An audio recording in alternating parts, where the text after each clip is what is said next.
Thank you for joining Wars of the Roses as we continue with Part 4, Sacred Mysteries Among the Mayas and the Quiches by Augustus Le Plongeon. Only two edifices of different construction have been found among the ancient cities of the Mayas.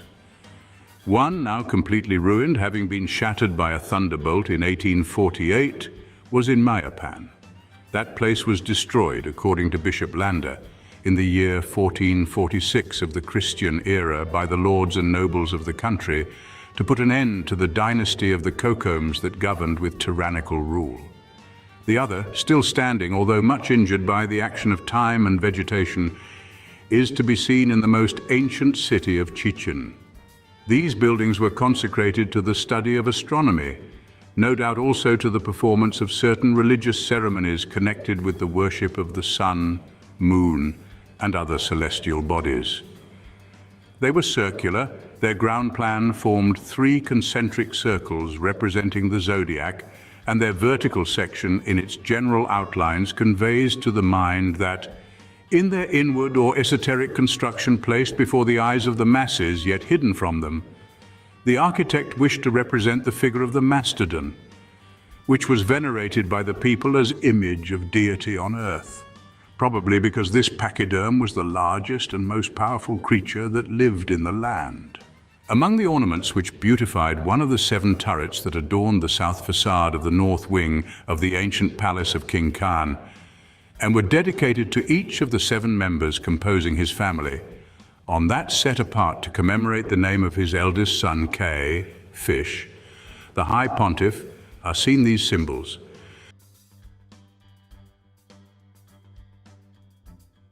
My knowledge of the symbols and sacred characters used by the learned priests of Mayax in the mural inscriptions and ornaments of their temples and palaces enables me to understand their exoteric meaning.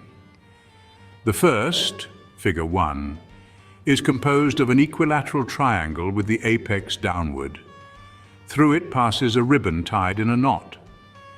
The triangle seems here to represent the whole country, the lands of the West, composed of 3 great continents, North and South America of today, and the great island called Atlantis by Plato, that disappeared in the midst of an awful cataclysm under the waves of the ocean, as described by the author of the Troano manuscript, who thus confirms the account of it given by the priests of Egypt to Solon. The ribbon tied in a knot would indicate that the initiates, to whom the esoteric explanation of the symbol had been imparted, were bound to each other, to secrecy, and to their oath.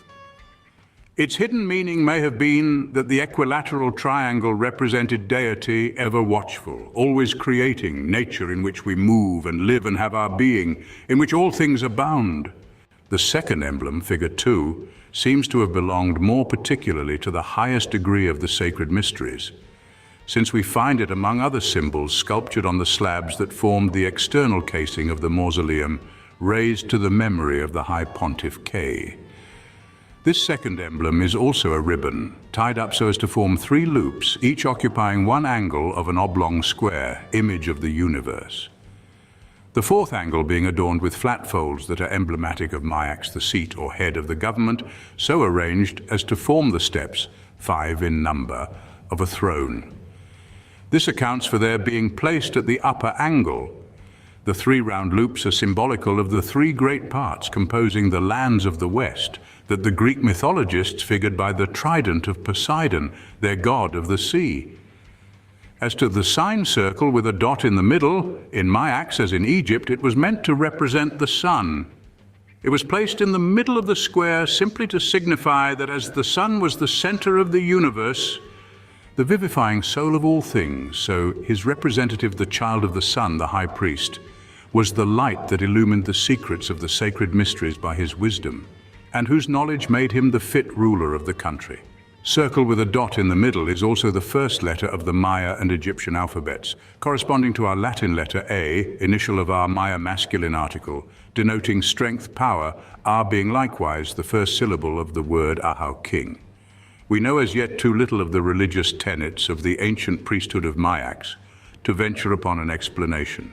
All we can assert positively is that number 7 was the particular appendage of the third degree of the mysteries. It was considered as endowed with great potentiality, was, as Pythagoras says, the vehicle of life containing soul and body. What motives may have induced the founders of the mysteries in Mayax to select the numbers 3, 5, 7 as symbols of the various degrees into which they divided them, we can at present only surmise.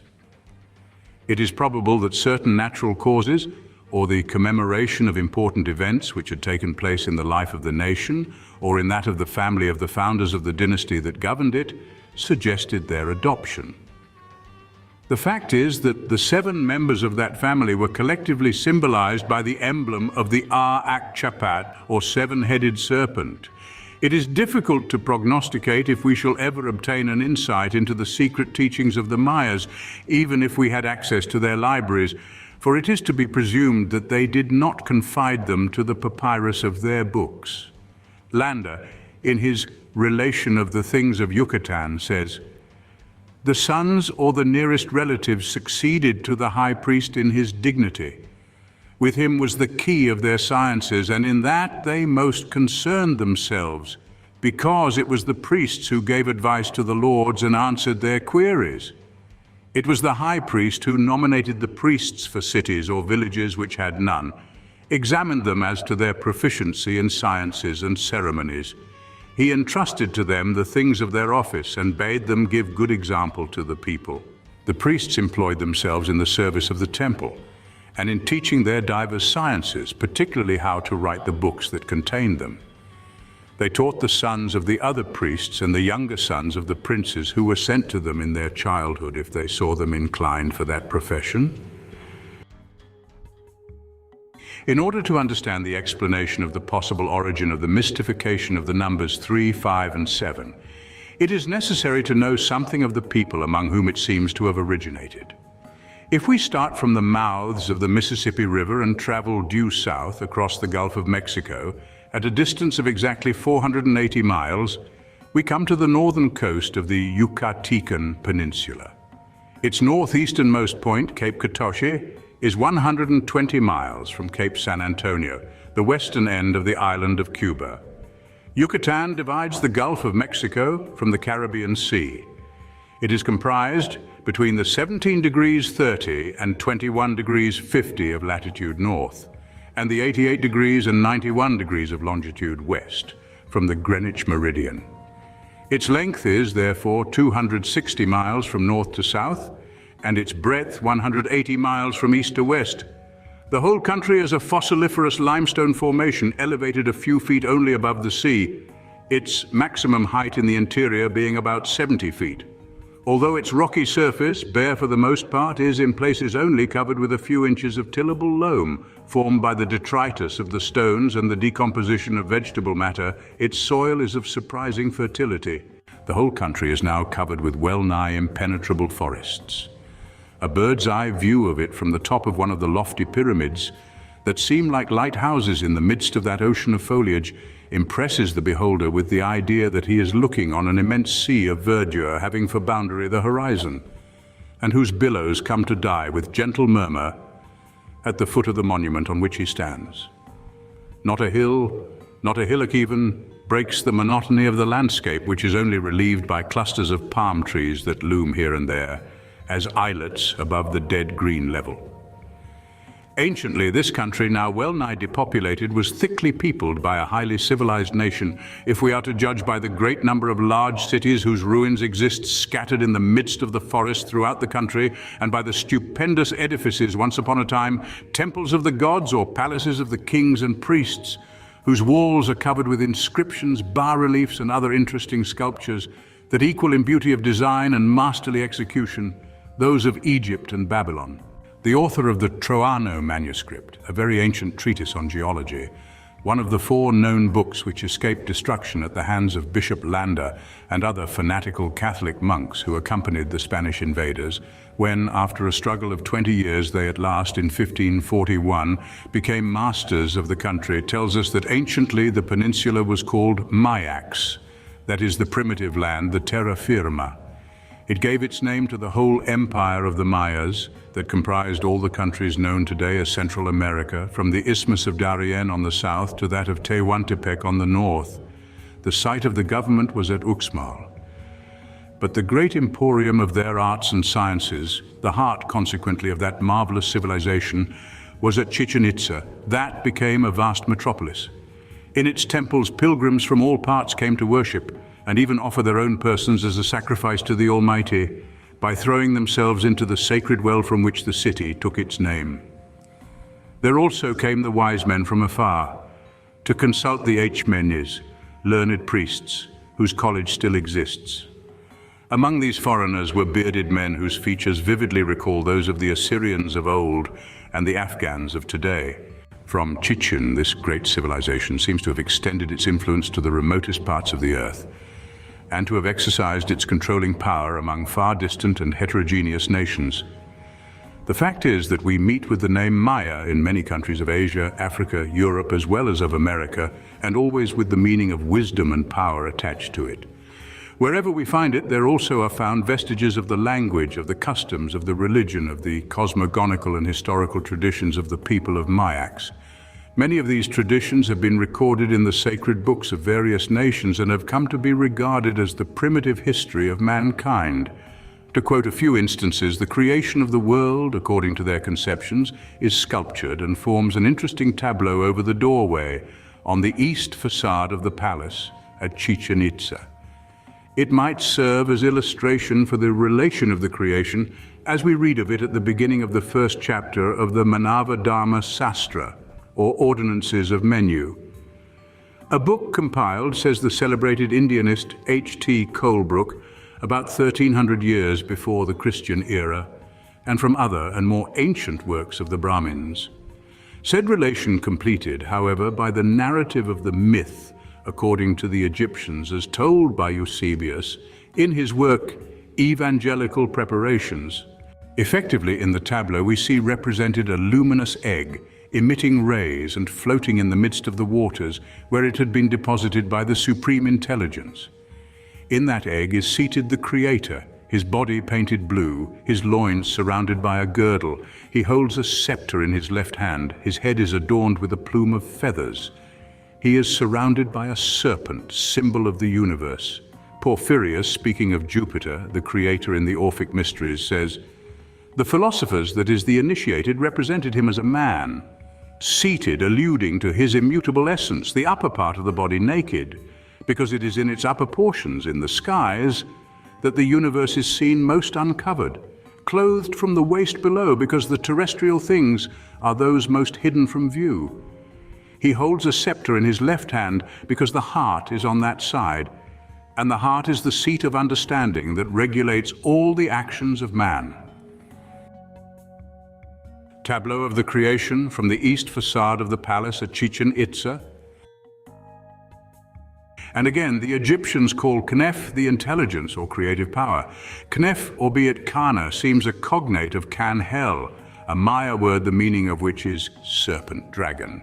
They say that this god threw from his mouth an egg in which was produced another god called Thar. Thar is another Maya word. It means the worker, hence the maker, the creator. And Eusebius asserts that they represented Kneph, or the efficient cause, as a man of a blue color with a girdle round his loins, a scepter in his hand, a crown on his head adorned with a plume of feathers, and that emblematically they figured him under the form of a serpent. Will anyone with common sense pretend that these conceptions concerning the Creator we find not only identical, but expressed in like manner and with the same symbols by the philosophers of India, of Egypt, and of Mayax, are mere coincidences? If they are not the result of hazard, they must have been conceived by the wise men of one of these countries, that no doubt in which the civilization was the oldest and communicated to others. These in turn taught them to their neighbors, as we know the Egyptians did to the Greeks. Again, we read in Genesis that at a very early period in man's history, a certain man murdered his brother through jealousy. The victim, we are told, was named Abel, his murderer Cain.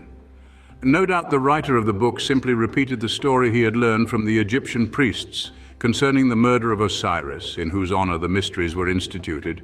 by his brother Set through jealousy, making such alterations in his narration as not to divulge the secrets he had sworn to keep.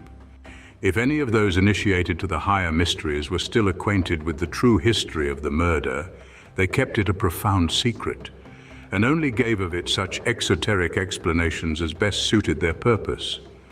Very little can be learned from the ancient historians.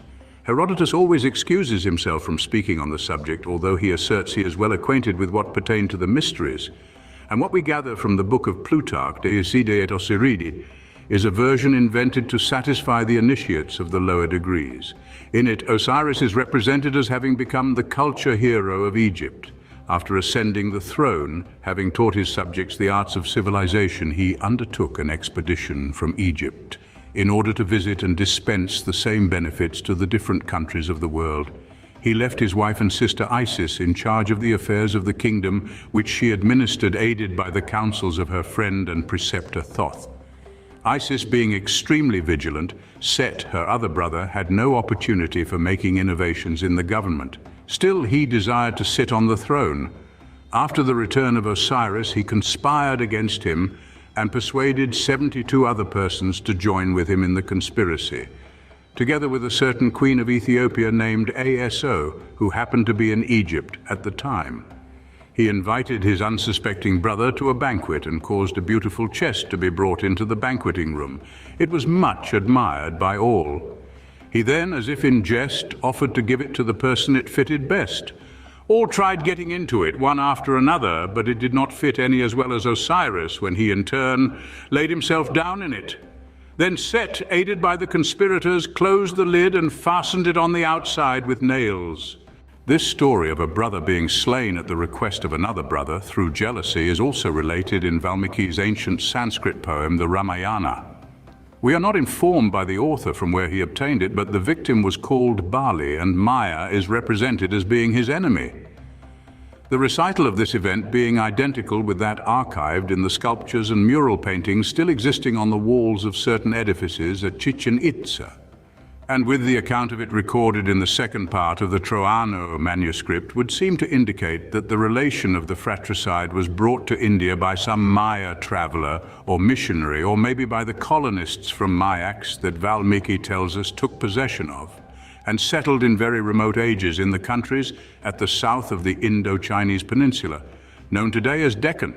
They, of course, brought to their new home with the language and customs, the civilization, traditions and folklore from the mother country.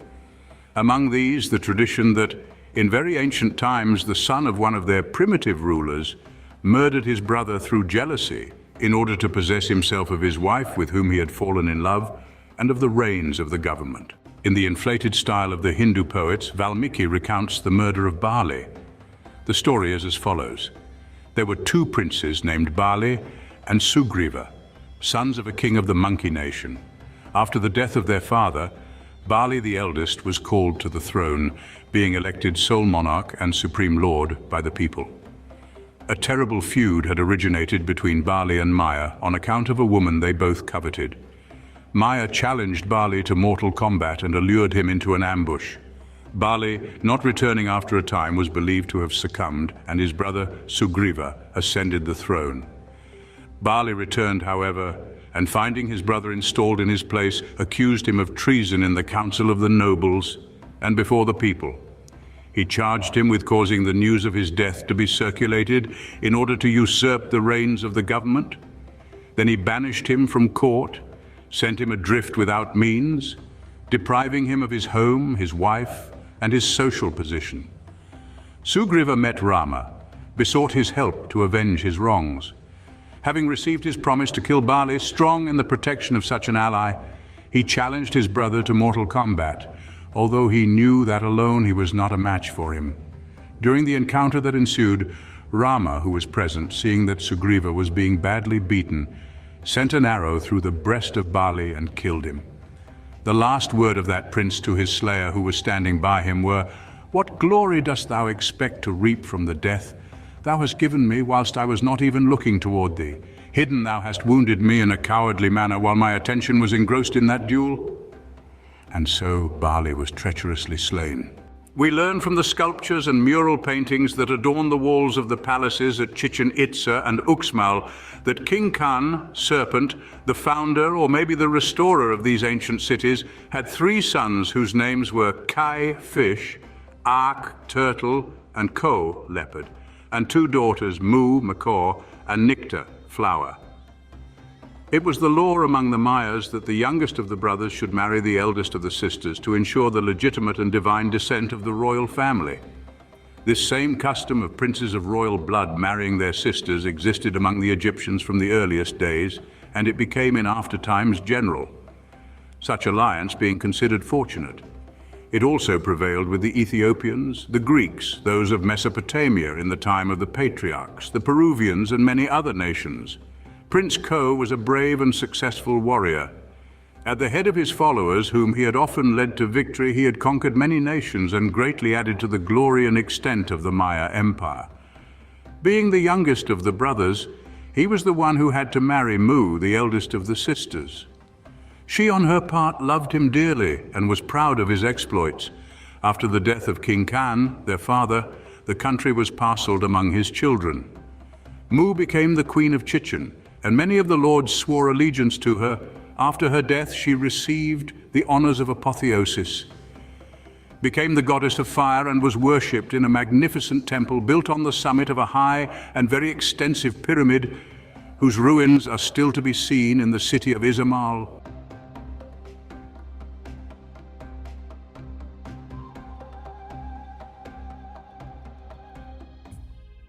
Aec, the second son of King Khan, was also in love with her.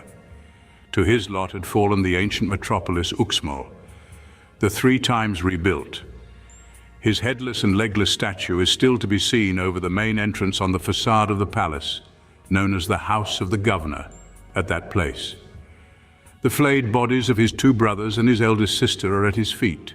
Their heads hang from the belt round his waist, and the ruins of his private residence, ornamented with turtles, his totem, yet exist at the northwest corner of the second of the 3 terraces on which the palace is built. The law of the land and her own predilection for Ko were insurmountable barriers that prevented Ak from marrying Mu. He was not a warrior, but a courtier. He spent his life in idleness amidst pleasures and frivolities. Still, he was envious of the fame won by his younger brother, jealous of him because of the love of the people, and still more of that of his sister and wife. He allowed his evil passions to gain the mastery over his better feelings. He incited a conspiration against the friends of his childhood with the object of killing his own brother to obtain forcible possession of the sister he so much coveted, seize the reins of the government, and become the supreme lord of the whole empire. In the carvings on the wooden lintels over the entrance of Ko's funereal chamber, in the paintings that adorn its walls, and in which that part of the life of the personages concerned in these events is portrayed, Ak is represented full of wrath, holding 3 spears in his hand, engaged in a terrible altercation with Koet. From the sculptures that adorned his mausoleum, we learn that he was murdered treacherously by being stabbed with a spear 3 times in the back. And the author of the Troano manuscript, in giving an account of that murder and its consequences, has recorded this fact and illustrated it in the first section of plate 14. When I disinterred his statue, I found in an urn his heart, partially cremated, and the flint head of the spear with which he was slain. In one of the tableaux of the mural paintings, the body of Ko, surrounded by his wife, his sister Nicta, his children, and his mother, is being prepared for cremation, the heart and other viscera having been extracted to be preserved in urns. A similar custom prevailed among the Egyptians of high rank, whose bodies were embalmed according to the most expensive process. The internal parts of the body, having been removed, were cleansed, embalmed in spices and various substances, then deposited in 4 vases that were placed in the tomb with the coffin. Prince Ko's body laid out for cremation from mural paintings at Chichen Itza. At the death of Ko, the whole country became involved in a civil war. The conspirators, partisans of Isa, striving to seize the reins of the government, the friends of Prince Ko fighting to avenge his death and in defense of their queen. The goddess of war favored at times one party, then the other. Ayak, in order to obtain the preponderance, had recourse to diplomacy. He renewed his suit for the hand of his sister. He sent messengers to her with a present of fruits, begging her to accept his love now that she was free. The scene is vividly pictured in the mural paintings. Queen Mu is represented seated in her house situated in the middle of a garden. At her feet, but outside of the house to indicate that she does not accept it, is a basket full of oranges. Her extended left hand shows that she declines to listen to the messenger who stands before her in an entreating posture, and that she scorns the love of Aak, who is seen on a lower plane, making an obeisance. Over his head is a serpent, typical of his name, Can, looking as lovingly as a serpent can be made to look, at a macaw, perched on the top of a tree and above the figure of the queen, whose totem it is. The tree is guarded by a monkey in a threatening attitude. This monkey here, as in Egypt the cynocephalus, is the emblem of the preceptor of Mu, symbol therefore of wisdom. This tableau is most interesting and significant, since in it we have a natural explanation of the myth of the temptation of the woman by the serpent. Here we have the garden, the woman, the tempter, and the fruit. The story of this family incident, passing from mouth to mouth, from generation to generation, from country to country, has become disfigured, probably by peoples that did not hold woman in as high esteem, or did not honor her as much as the Mayas did. Perhaps also an old misanthropical bachelor, hater of the fair sex, wrote a distorted account of the tradition out of spite at having been jilted by his ladylove. And his version was accepted by the author of Genesis if he himself did not make the alteration. The fact is that the author of the Troano manuscript, Plate 17, Part 2nd, as the artist who painted the scene just described, asserts that she refused to listen to Aak's entreaties, in consequence of which the civil war continued. At last, Mu and her followers succumbed. She fell into the hands of Aak, who, after ill-treating her, put her to death together with Kay, the High Pontiff, his elder brother, who had sided with the Queen of Chichen, with right and justice. In token of his victory, Aak caused his statue, the feet resting on the flayed bodies of his kin, their heads being suspended from his belt, to be placed over the main entrance of the royal palace at Uxmal, where, as I have said, its remains may be seen today. I may add here in explanation of the tableau of the scene in the garden, that the present of a basket of oranges was the offer of marriage made by Aak to Mu. It is usual with the Aborigines of Yucatan that yet retain many of the customs of their forefathers. When a young man wishes to propose marriage to a girl, to send by a friend as a present, a fruit or flower or sweetmeat.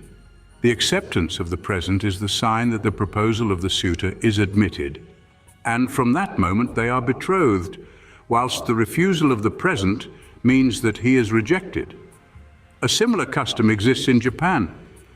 When a young lady expects a proposal of marriage, a convenient flower pot is placed in a handy position on the windowsill. The lover plants a flower in it. If next morning the flower is watered, he can present himself to his lady love, knowing that he is welcome. If, on the contrary, the flower has been uprooted and thrown on the sidewalk, he well understands he is not wanted. The family name of the kings of Mayax was Khan, serpent, as Khan is still the title of the kings of Tartary and Burma, and of the governor of provinces in Persia, Afghanistan, and other countries in Central Asia. Khan was therefore the family name of Aak. The meaning of the writer of Genesis, when he says that the serpent spoke to the woman and seduced her with a fruit, is now easily understood.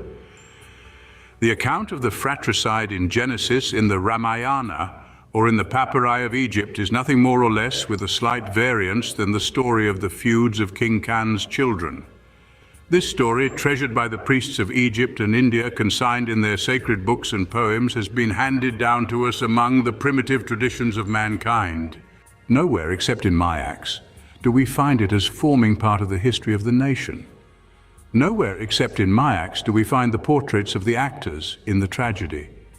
There we not only see their portraits carved in bas-reliefs on stone or wood, or their marble statues in the round, or represented in the mural paintings that adorn the walls of the funereal chamber built to the memory of the victim. But we discover the ornaments they wore, the weapons they used, nay more, their mortal remains. The following is the certificate of Charles O. Thompson, Principal and Professor of Chemistry at the Worcester Free Institute, who made the chemical analysis of part of the cremated remains found in the stone urn that was near the chest of the statue that occupied the center of the mausoleum, raised to the memory of the famous warrior Ko, 20 feet below the upper plane of the monument. Worcester, Massachusetts, September 25, 1880. Stephen Salisbury, Jr., ESQ, submits an unknown solid for qualitative examinations. Under microscope, it presents a certain compactness and horny aspect, characteristic of animal matter which has been charred.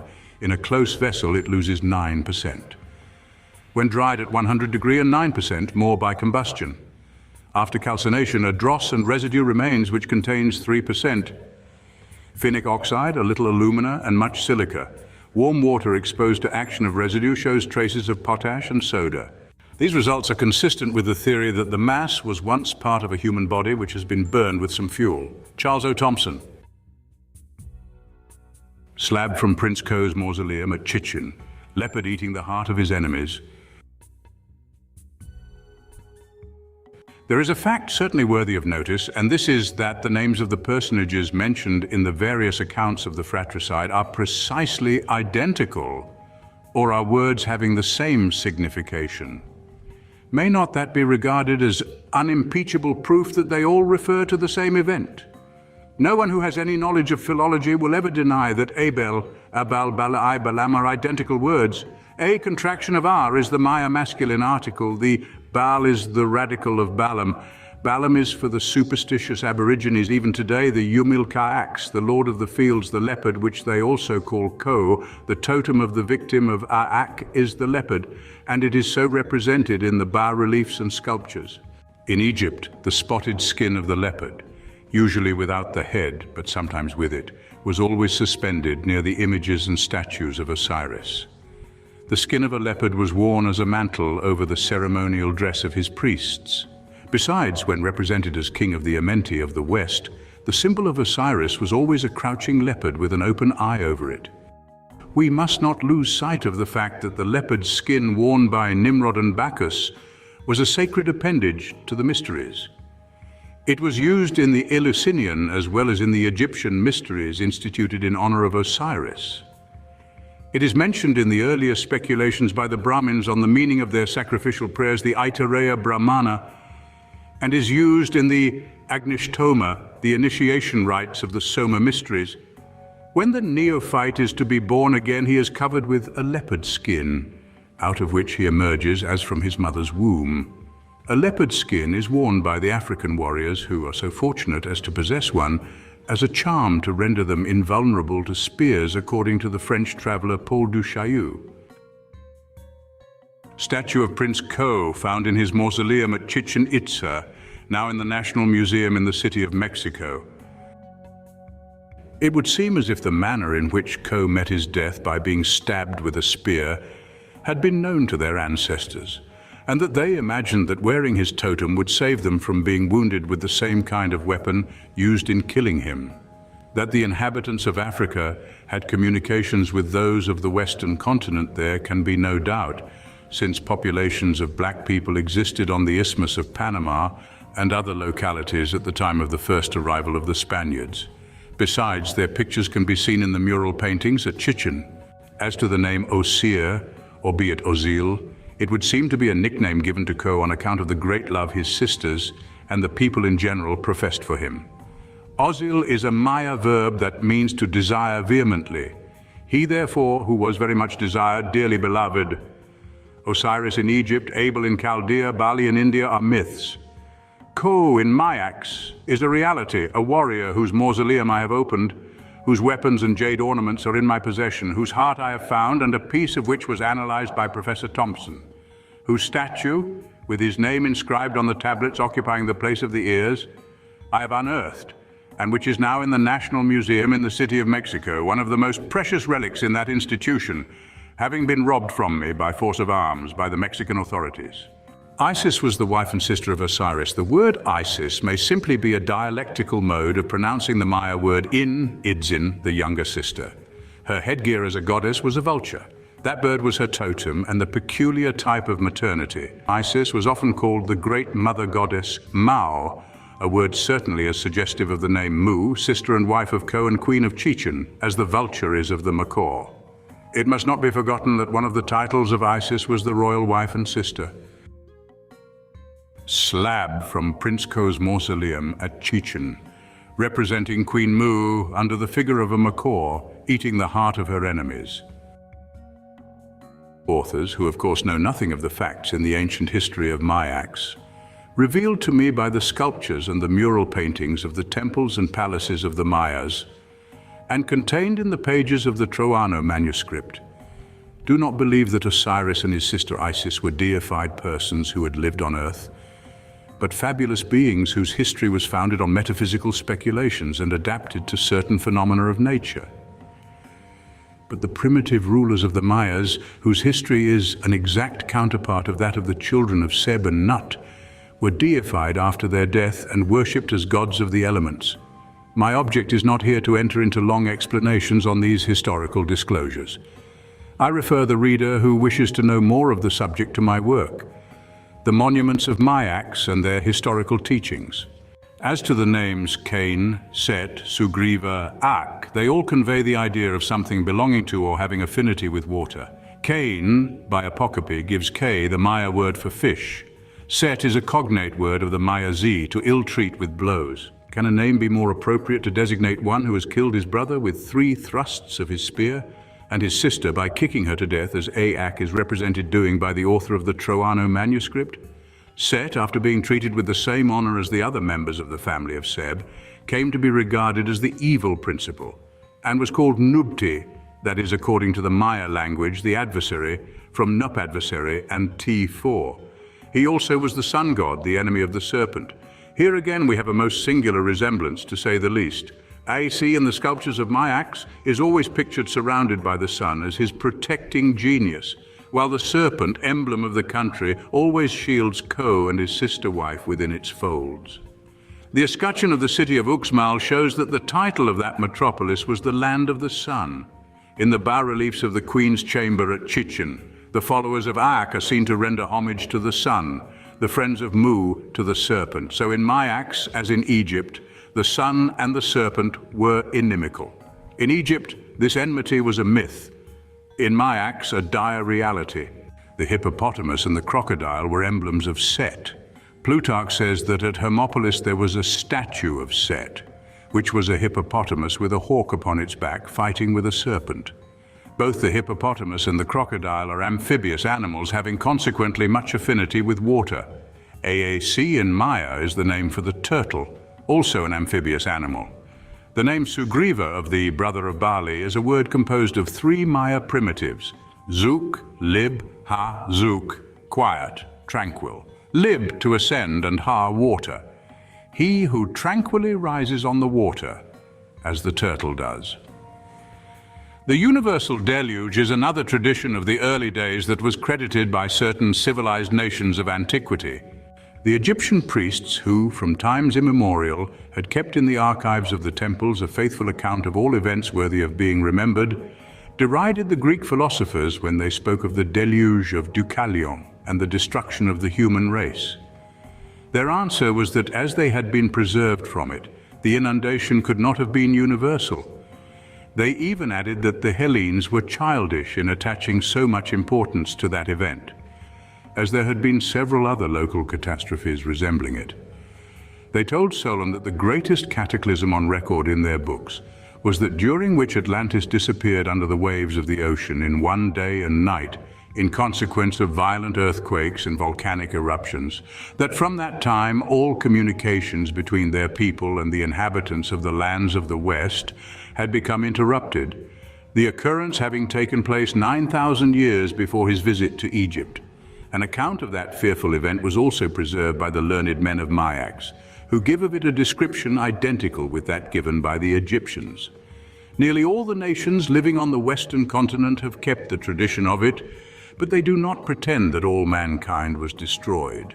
In Mayax, the learned priests caused a relation of it to be carved in intaglio on the stone that forms the lintel over the interior doorway in the rooms on the south side of their college. The building is known to this day by the name of Akabib, the dark or terrible writing. The author of the Troano manuscript, a work I have already said on geology, dedicates several pages at the beginning of the second part to the recital of that fearful cataclysm and the phenomena which then took place. This leaves no longer room for doubting that a large continent existed in the middle of the Atlantic Ocean, and which was destroyed within the memory of man, and that the narrative by Plato of the submersion of Atlantis is in the main correct. The Maya author represents the lost land by the figure of a black man with red lips, which would imply that it was mostly inhabited by a race of black men. In this case, the presence of black-skinned populations on the western continent, anterior to the advent of the Spaniards, would be easily accounted for. The Mayas, like the Egyptians, represented the world as an old man. Plutarch says they called east the face, north the right side, south the left side. This conception has reached our days. Only we reckon the east as the right hand, west the left, north the face. Tableau of the Mastodon worship at Quiches. When the author of the Troano manuscript speaks of the master of the land par excellence, that is, King Khan deified, he pictures him sometimes with a human body, painted blue, and the head of a mastodon. On the facade of the building at Chichen Itza, called by the natives Cuna, the house of God, to which Stevens, in his work on Yucatan, gives the name of Iglesia, is a tableau representing the worship of that great pachyderm, whose head, with its trunk, forms the principal ornament of the temples and palaces built by the members of King Khan's family. This tableau is composed of a face intended for that of the mastodon. Over the trunk and between the eyes formerly existed a human head, which has been destroyed by malignant hands. It wore a royal crown. This is still in place. On the front of it is a small portrait cut in the round of some very ancient personage. On each side of the head are square niches containing each two now headless statues, a male and a female.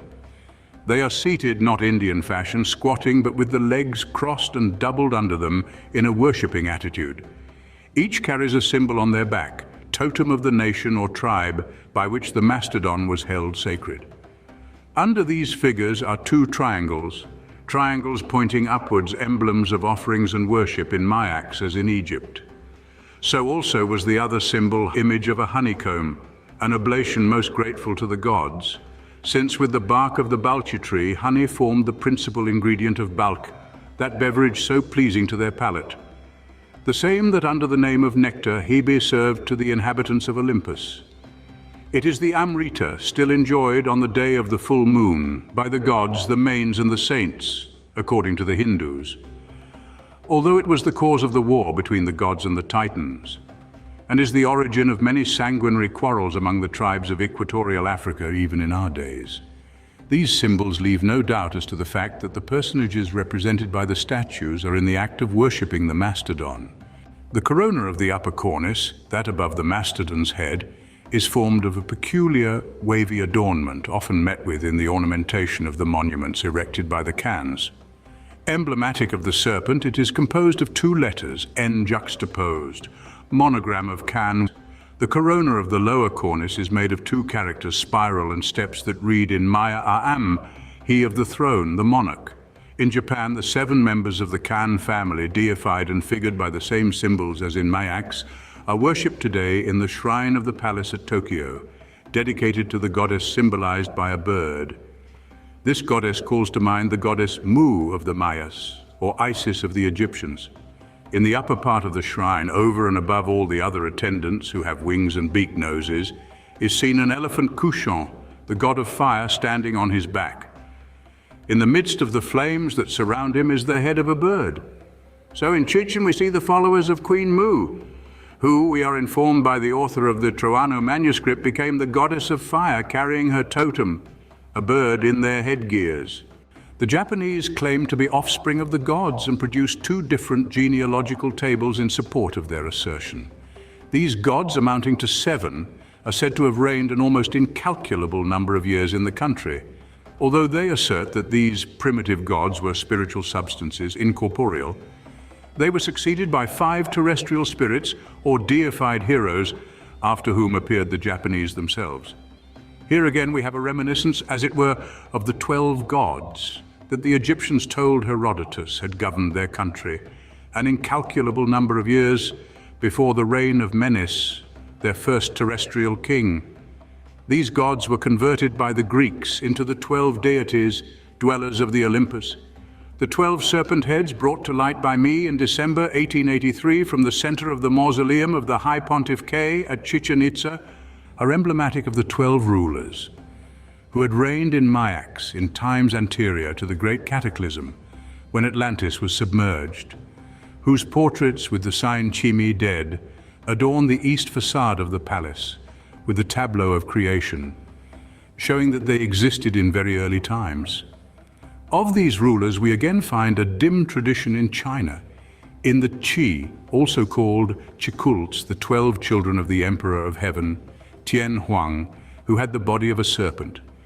Each of these Qi are said to have lived 18,000 years and to have reigned in times anterior to Ti Huang, sovereign of the country in the middle of the land. From this short digression, let us return to the worship of the mastodon, which we find very prevalent in India in that of the elephant Ganesha, the god of prudence, of wisdom, of letters, represented as a red-colored man with the head of an elephant. He is invoked by the Hindus of all sects at the outset of any business. No one would dream of writing a letter or a book without previously saluting Ganesha. His image is seen at the crossing of the roads, oftentimes decorated with a garland of flowers, the offering of some pious devotee. Architects place it in the foundation of every edifice. It is sculptured or painted at the door of every house as a protection against evil. At one of the entrances of every Hindu city that is called Ganesha Pole, as well as in some conspicuous door of the palace. We have already seen that in the most ancient edifices of Mayax, the mastodon's head with its trunk is the principal and most common ornament. Are these mere coincidences? The name Ganesha Pole would be, according to the Maya language, the head of Ganesha, Pole in Maya being the head. If I wish to go further, I might say that in Ganesha we have a dialectical pronunciation of Canex, the serpents. No deity in the Hindu pantheon is so often addressed, and his titles are so numerous that, like Osiris, it might be named Myrionymus with 10,000 names. So many are the legends accounting for the elephant head, it may be safely assumed that its origin is unknown. May not its worship have been introduced in India, with many other customs, that, for instance, of carrying the children astride on the hip, of printing an impression of the human hand, dipped in red liquid, on the walls of the temples and other sacred buildings by devotees, etc. By colonists from Mayax, where these customs prevailed, and the worship of the mastodon was widely spread, if not general? This surmise assumes the semblance of probability when we consider that the body of Ganesha is painted red, the color characteristic of the American race and the symbol of nobility of race among the Egyptians. The elephant was not among the animals worshipped by them. They do not seem to have been much acquainted with it, but the imprint of the red hand, so commonly seen on the walls of the temples of Mayax in India, has never been observed in the temples of Egypt. Neither did the Egyptian women carry their children astride on their hip, as do still those of India and Yucatan, although many other customs were common to the people of these countries. It is probable that the colonists from the lands of the West, who settled in the valley of the Nile, replaced the worship of the mastodon, which did not exist in the country, by that of the bull, the largest and most useful of their domestic animals, and that this was the origin of their veneration for the bull Apis, as those who were initiated into the mysteries of Osiris well knew, being told that Apis ought to be regarded as a fair and beautiful image of their soul. From the remotest antiquity, the serpent was held by every people in the greatest veneration as the embodiment of divine wisdom. We have already said that Eusebius asserts that the Egyptians figured emblematically Kneph, the creator, as a serpent, and that the Maya learned priests represented the engendered, the ancestor of all beings in the sculptures, protected within the coils of the serpent. Mr. Staniland Wake, in his book on the origin of the serpent worship, writes, "The student of mythology knows that certain ideas were associated by the people of antiquity with the serpent, and that it was the favorite symbol of peculiar deities. But why that animal rather than any other was chosen for that purpose is yet uncertain." The late Mr. James Ferguson, in his work on serpent and tree worship, a work so full of erudition and interesting researches, whilst he conclusively shows that these worships were common to all civilized and half-civilized nations of antiquity, fails to indicate the country where they originated. All authors who have written on the subject admit that their origin is still an impenetrable mystery, although they agree that they are so intimately connected as to make it impossible not to believe it must have been the same. The limited scope of this book does not allow me to give the matter all the space it deserves. I will therefore content myself with bringing forth such facts as will conclusively show, at least to unprejudiced minds, that the serpent and tree worship indeed originated on this Western continent, and from the same cause, the love of the country, from the amor patriae, still so firmly rooted in the heart of the Aborigines that it is difficult to induce them to leave the spot where they are born, even to better their condition.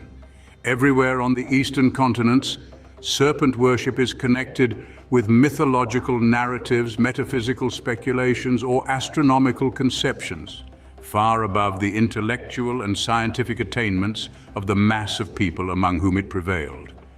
These were mere fictions invented by the priests and learned men to conceal either the real facts or maybe their own ignorance of them. Still, anxious to maintain the preponderance and power that knowledge gave them over the multitudes, and having to satisfy their curiosity, they imagined such explanations as best suited the notions current in their times and the ideas of the people. In early days, the serpent, emblem of Kneph, the creator, was the Agatha demon, the good genius. It is still so regarded by the Chinese, who consider it one of their most beautiful symbols. Later, when it became emblematical of Set or Typho, the slayer of Osiris, it was looked upon with horror as the evil principle, the destroyer, the enemy of mankind. It has ever since continued to be so held by the Jews, the Christians, the Mohammedans, in fact by all peoples whose religious tenets are founded on the Bible. If the tree and serpent were worshipped throughout the eastern continents, from the shores of the Atlantic Ocean to those of the Pacific, from Scandinavia to Egypt and the Asiatic Peninsula, their worship was not less spread amongst the nations that inhabited the lands of the West.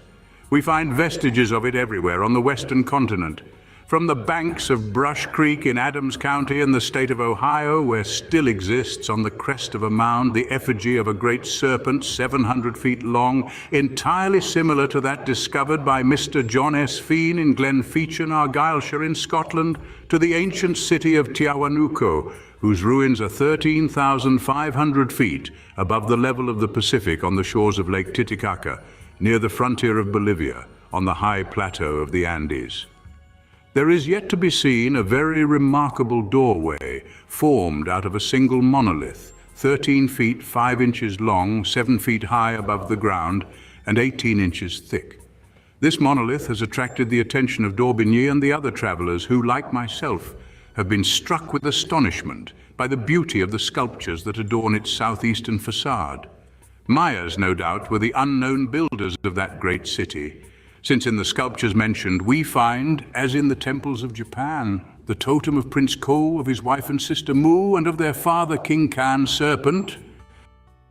I will make here a short digression in order to describe these sculptures, that with the knowledge we possess today of the history of the founders of the principal ruined cities of Mayax, afford us another proof that the builders of that city of Tiahuanaco belonged to a then highly civilized nation, which sent colonists to the remotest parts of the earth, as the English do today, and to whose historical annals may be traced many of the primitive traditions of mankind. This city was already in ruins when Manco Capac laid the foundation of the Inca's empire, and had been constructed by giants before the sun shone in heaven, as the natives said to the Spaniards when questioned as to its antiquity. We have seen that the members of the family of King Khan are still worshipped in the temples of Japan, as of old they were in those of Egypt. We now meet unimpeachable records of them, carved on very ancient monuments on the shores of Lake Titicaca, at the foot of the great glaciers of Sorata and Illimani, as we have found them in mythological lore of India and Greece. Will it be said that these are mere coincidences?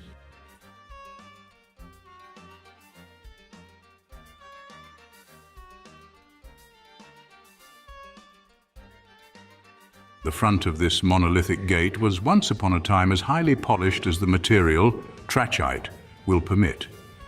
The whole space above the doorway is divided into 4 bands about 8 inches high.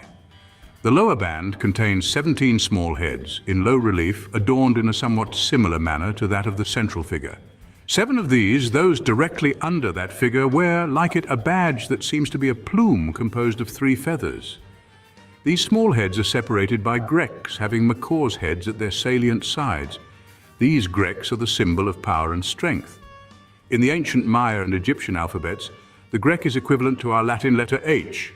A is the Maya masculine article, and it conveys to the mind the idea of might and power.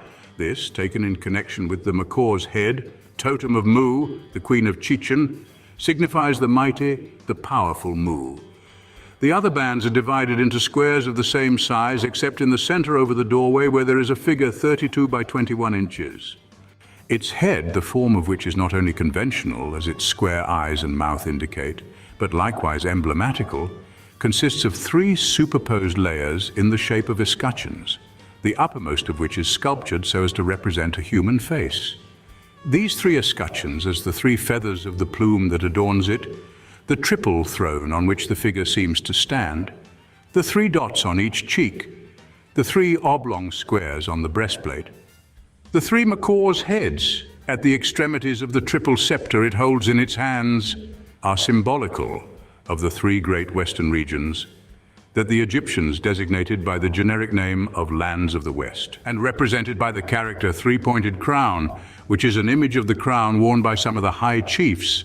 That the central figure was meant to represent these countries, the sign long hollow rectangle that stands in lieu of the mouth indicates it is the letter M, pronounced Ma, of the Maya and Egyptian ancient alphabets. It is the radical of Mayax, name of the Maya Empire, but Ma in Egypt, as in Mayax, is a word that signifies land, country, and by extension universe. And in Mayax, as in Egypt, long hollow rectangle is one of the signs for land. The head is surrounded by rays divided into groups of 4, 4 on the top, 4 on each side, and 4 on the underpart. Each ray is terminated by a circle with a dot in the center, a sign very often met with on the monuments of Mayax, particularly on the trunk of the mastodon's heads. It is the first letter of the ancient Maya and Egyptian alphabets and correspond to our letter A, the initial of the Maya word Ahau, king. Sculptures on Monolith Gate at Tiahuanaco, Peru, from a model in the Museum of the Long Island Historical Society in Brooklyn. This would indicate that the central figure was likewise symbolical of the king par excellence, ruler of the empire, whom the kneeling personages that surround it are in the act of worshipping, as shown not only by their posture but also by the sign carved on the neck of the macaw-headed figures, the followers of the Queen Mu, macaw, which again in Mayax, as in Egypt, is the symbol of offering, worship, and adoration. The name of this great king we read in the 4 heads of leopards, terminating the rays at the upper angles and those in the middle on each side of the escutcheon, and in the 4 rays of each group. Translating these symbols by means of the Maya language, we find that Kanko was the name of the potentate and that he was a member of the Kan family, rulers of Mayax. This fact is indicated by the serpent heads at the lower angles of the escutcheon, those at the extremities of the breastplate, the 4 oblong squares carved on the ribbons that support it, and the number of rays forming each group round the head. In Maya, 4 is Kan, but Kan also means serpent, likewise power. Number 4, according to Pythagoras, was particularly connected with Mercury, the Thoth of the Egyptians, as the deity who imparted intellectual gifts to man. The tetractys, or number 4, represented the mystic name of the creative power, and in later times it meant intellect, wisdom, all that is active. Pythagoras asks, how do you count, Mercury? 1, 2, 3, 4, Pythagoras. Do you not see that what are 4 to you are 10 and our oath? Those, 1, 2, 3, 4, added together forming 10, and 4 containing every number within it. The 4 leopard heads are his totem, Kanko, Ko being leopard. Further on, I will refer more in detail to these personages and to the role they have played in the civilization of the world, having been and being still worshipped in many countries under different names. The peculiar shape of the scepter held in the left hand of the figure, the upper part of which is bifurcated, each end terminating with the head of a macaw, totem of the Queen Mu of Chichen Itza, sister and wife of Ko, and its undulations, like those of a serpent in motion, seem intended as an emblem of the 3 great regions that compose the empire that is likewise portrayed in the 3 rows of kneeling winged personages. The upper portion of said scepter is symbolical of the Western continent, divided into 2 great parts, united by the Isthmus of Panama. The lower was meant to represent that extensive island that sunk beneath the waves of the Atlantic Ocean about 11,500 years ago. The scepter held in the right hand of the central figure being whole would show that the entire country was governed by a potentate to whom the rulers of the 17 nations, into which the empire was divided, paid homage and acknowledged as their suzerain. These 17 divisions of the empire are indicated by the 17 small heads sculptured on the lower band and the 17 signs of land that adorn the arms, the breastplate, and the ribbon from which it is suspended. Of the small, kneeling winged figures, those of the middle row are portrayed with the heads of macaws to signify that they are the particular adherents of Queen Mu, that here, as in Mayax, carry her totem as a badge or sign of recognition, whilst the others have human heads, but wear on their crowns her totem in token that they recognize her as their suzerain. All these figures are ornamented with 12 serpents, arranged in groups of 3, whilst the sash they carry across their body from the shoulder to the waist, on the opposite side, terminates in a peculiar knot adorned with the 4 circles that we have said stood for the word Ahau, that is king, indicating that their lord paramount is a member of the Kan serpent dynasty. The whole tableau recalls vividly that presented by the kneeling, beaked-nosed personages in attendance at the shrine of the bird deity at Kyoto. Mr. Engrand, the well-known French archaeologist, finds, and with reason, a coincidence between these sculptures and those of Central America, having a corresponding symbolical significance. In them, he sees the proof of the identity of origin, of the intimate relationship of the builders of Tiahuanaco and those of Palenque, Ocosingo, and Xochicalco.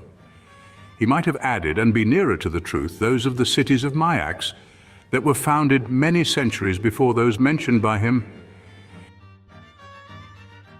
Thank you for watching, and please don't forget to share, like, subscribe, and comment, and if you can, please consider donating to Wars of the Roses. Links to PayPal and Patreon are in the description.